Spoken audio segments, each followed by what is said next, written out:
کوئٹہ میں بھارتی پراکسی فتنہ ہندوستان کی جانب سے خودکش حملہ۔ سیکیورٹی ذرائع کے مطابق خودکش حملے میں 2 FCC جوان زخمی ہوئے۔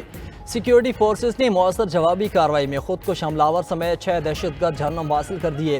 مارے گئے حملہ آور FCC کی وردی میں ملبوس تھے۔ سیکیورٹی حکام کے مطابق 5 دہشت گرد FCC ہیڈ کوارٹرز میں داخل ہونے کی کوشش کر رہے تھے۔ ایک خودکش حملہ آور نے بارود سے بھری گاڑی FCC ہیڈ کوارٹرز کے داخلی دروازے کے ساتھ ٹکرا دی۔ سیکیورٹی فورسز بھارتی ایجنڈے پر کام کرنے والے شرپسند عناصر کے ناکام عزائم کو ناکام بنانے کے لیے پرعزم ہیں۔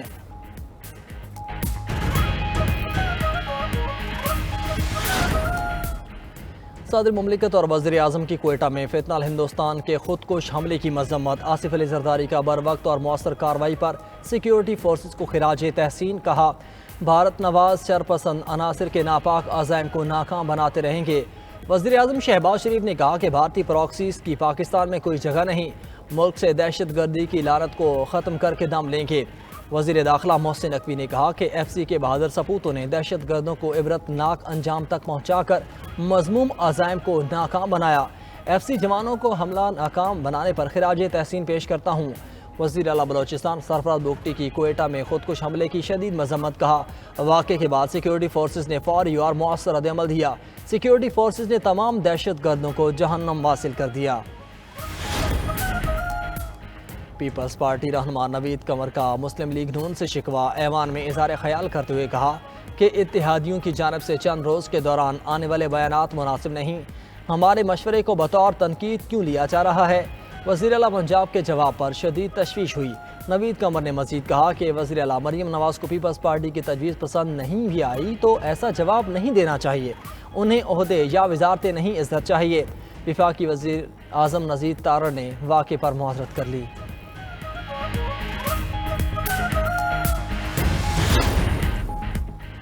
پاکستان سٹاک مارکیٹ میں نیا ریکارڈ قائم۔ 100 انڈیکس پہلی بار 1,66,000 پوائنٹس کی حد عبور کر گیا۔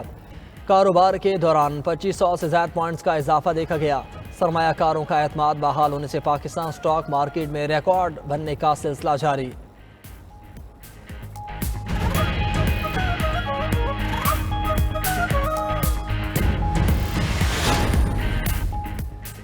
غزہ کی عارضی حکمرانی، بورڈ آف پیس نامی نیا ادارہ سنبھالے گا۔ ٹرمپ سربراہ ٹونی بلیئر رکن ہوں گے۔ حماس کا غزہ میں کوئی کردار نہیں ہوگا۔ امریکی صدر نے 20 نکاتی غزہ امن منصوبہ پیش کر دیا۔ معاہدے کے 72 گھنٹوں کے اندر حماس کو تمام یرغمالیوں کو رہا کرنا ہوگا۔ 24 مردہ یرغمالیوں کی واقعات دینا ہوں گی۔ اسرائیل بھی تمام فلسطینی قیدیوں کو رہا کرے گا۔ غزہ میں عارضی بین الاقوامی سیکیورٹی فورس تعینات ہوگی۔ صہیونی فوج مرحلہ وار غزہ کے مقبوضہ علاقے چھوڑنے اور دوبارہ قبضہ نہ کرنے کی یقین دہانی کرائے گی۔ ہتھیار ڈالنے والے جنگجوؤں کو عام معافی دی جائے گی۔ ٹرمپ اقتصادی ترقیاتی منصوبے کے تحت غزہ کی تعمیر نو ہوگی۔ غزہ میں امن کے قریب پہنچ چکے غزہ کو غیر مسلح کرنے پر اتفاق ہوا۔ نیتن یاہو نے امن منصوبہ تسلیم کر لیا ہے۔ حماس نے معاہدہ قبول نہ کیا تو نیتن یاہو جو چاہے کرے۔ امریکی صدر ٹرمپ کی اسرائیلی وزیر اعظم کے ساتھ پریس کانفرنس۔ کہا، اب امن کا وقت ہے۔ غزہ کی نئی حکومت فلسطینیوں اور دنیا بھر کے ماہرین پر مشتمل ہوگی۔ عرب اور مسلم ممالک نے حماس کو غیر مسلح کرنے کا عہد کیا ہے۔ امید ہے کہ حماس کا مثبت جواب ملے گا۔ نیتن یاہو کا کہنا تھا کہ ٹرمپ کا امن منصوبہ یقینی بنائے گا کہ غزہ اسرائیل کے لیے کبھی خطرہ نہیں بنے گا۔ اس موقع پر ڈونلڈ ٹرمپ نے مزید کہا، وزیر اعظم پاکستان اور فیلڈ مارشل نے غزہ امن معاہدے کی مکمل حمایت کی ہے۔ وزیر اعظم شہباز شریف کا صدر ٹرمپ کے 20 نکاتی منصوبے کا خیر مقدم ایکس پر پیغام میں لکھا کہ فلسطین اور اسرائیل کے درمیان پائیدار امن خطے میں سیاسی استحکام اور معاشی ترقی کے لیے ناگزیر ہے۔ نئے منصوبے کا مقصد غزہ میں جنگ کے خاتمے کو یقینی بنانا ہے۔ یقین ہے خطے میں دیر پا امن کے لیے 2 ریاستی حل پر عمل درآمد انتہائی ضروری ہے۔ سعودی عرب سمیت دیگر عرب اور اسلامی ممالک نے بھی ٹرمپ کی غزہ منصوبے کی حمایت کر دی۔ عرب میڈیا کے مطابق سعودیہ، اردن، امارات، انڈونیشیا، ترکیہ، قطر اور مصر نے مشترکہ طور پر ٹرمپ کی غزہ جنگ کے خاتمے کی کوششوں کو سراہا۔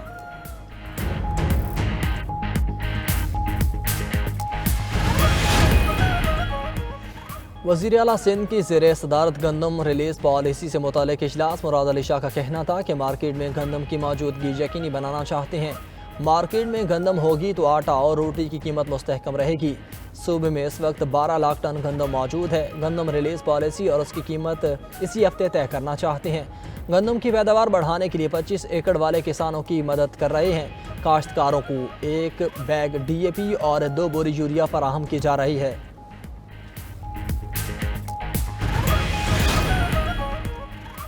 حالیہ بارشوں میں نکاسیاب چند گھنٹوں میں یقینی بنایا گیا۔ میئر کراچی مرتضی وہاب کہتے ہیں MQM والے کام کرنا چاہتے ہیں تو ان کے لیے دروازے کھلے ہیں۔ اسلام آباد میں بیٹھ کر کراچی کو ٹھیک نہیں کیا جا سکتا۔ شہری قائد کو 20 نہیں بلکہ 200 ارب کی ضرورت ہے۔ اس سال 28 ارب روپے کے ترقیاتی کام پایا تکمیل تک پہنچیں گے۔ دوسری جانب اپوزیشن لیڈر سندھ کا وزیر اعلیٰ سندھ مراد علی شاہ کو خط۔ علی خورشیدی کا ڈیزاسٹر مینجمنٹ کمیشن کے فوری قیام اور نوٹیفیکیشن کا مطالبہ۔ کہا کچے کے علاقے آج بھی زیر آب ہیں۔ پیپلز پارٹی کی غفلت سے لاکھوں عوام بے یار و مددگار ہیں۔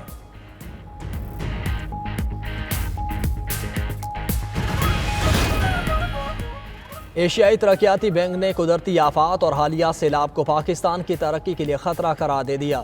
سیلاب کے باعث انفراسٹرکچر اور زرعی اراضی کو نقصان ہوا جو شرح نمو پر دباؤ ڈالے گا۔ سپلائی چین متاثر ہونے اور خوراک کی قیمتوں میں اضافے کا خدشہ ہے۔ ADB کی آؤٹ لک رپورٹ کے مطابق پاکستان میں پالیسی ریفارمز اور استحکام سے معیشت بہتری کی راہ پر گامزن ہے۔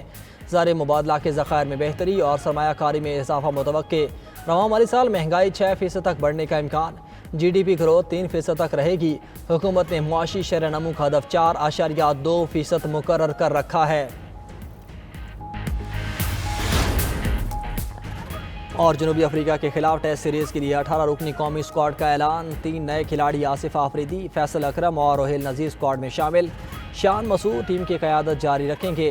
اسکواڈ میں بابر اعظم، محمد رضوان، شاہین آفریدی، عبداللہ شفیق، امام الحق، سلمان علی آغا شامل۔ پاک جنوبی افریقہ پہلا ٹیسٹ 12 اکتوبر سے قذافی اسٹیڈیم میں کھیلا جائے گا۔ ادھر PCB نے غیر ملکی لیگ کے لیے کھلاڑیوں کے NOC روک دیے۔ بابر اعظم اور محمد رضوان بگ بیش کھیلنے نہیں جا سکیں گے۔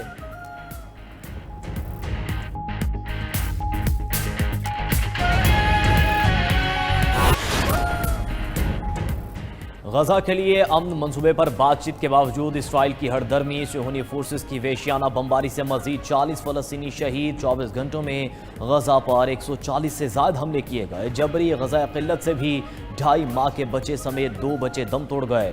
ادھر امدادی سامان لے کر نکلنے والا گلوبل سموت فلوٹیلا غزہ کی جانب گامزن۔ ترکی نے بھی فلوٹیلا کی حفاظت کے لیے بحری جہاز روانہ کر دیا۔ امریکی کانگریس کی رکن راشدہ طلیب سمیت 19 ارکان کانگریس کا امریکی وزیر خارجہ مارکو روبیو کو خط۔ گلوبل سموت فلوٹیلا کو مکمل تحفظ فراہم کرنے کا مطالبہ۔ لکھا کہ فلسطینی عوام بھوک سے مر رہے ہیں، ایسے میں یہ انسانی ہمدردی کا مشن ہر حال میں مکمل ہونا چاہیے۔ اسرائیلی وزیراعظم نے دوحہ حملے پر قطری ہم منصب سے معافی مانگ لی۔ اسرائیل اخبار اور عرب میڈیا کے مطابق اسرائیلی وزیراعظم نے ٹرمپ سے ملاقات کے دوران فون کر کے قطری وزیراعظم سے معذرت کی۔ نیتنیاہو نے قطر کی خود مختاری کی خلاف ورزی اور حملے میں قطری سیکیورٹی اہلکار کے مارے جانے پر افسوس کا اظہار کیا۔ مستقبل میں دوبارہ ایسا حملہ نہ کرنے کی یقین دہانی کرائی۔ 9 ستمبر کو دوحہ پر اسرائیلی حملے میں 1 قطری اور 5 حماس رہنما شہید ہوئے تھے۔ قطر نے غزہ جنگ بندی مذاکرات کی بحالی کے لیے اسرائیل سے معافی مانگنے کی شرط رکھی تھی۔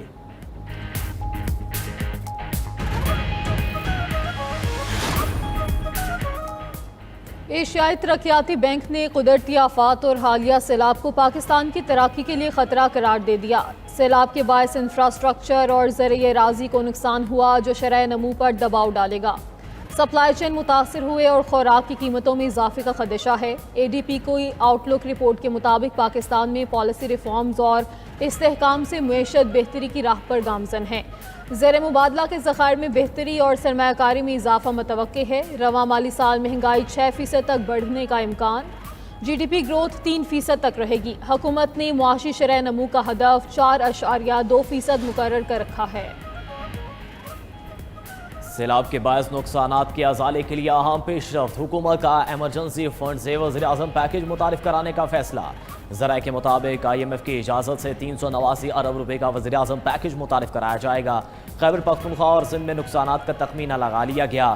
KP میں 30 ارب روپے اور سندھ میں 40 ارب روپے کا تخمینہ لگایا گیا۔ ادھر IMF اور پنجاب حکومت کے درمیان مذاکرات آج ہوں گے۔ عالمی مالیاتی ادارے نے آڈیٹر جنرل آف پاکستان کو مکمل ادارہ جاتی خود مختاری دینے کا مطالبہ کر دیا۔ اعلیٰ سرکاری افسران کے اثاثے پبلک کرنے کا بھی مطالبہ دہرایا۔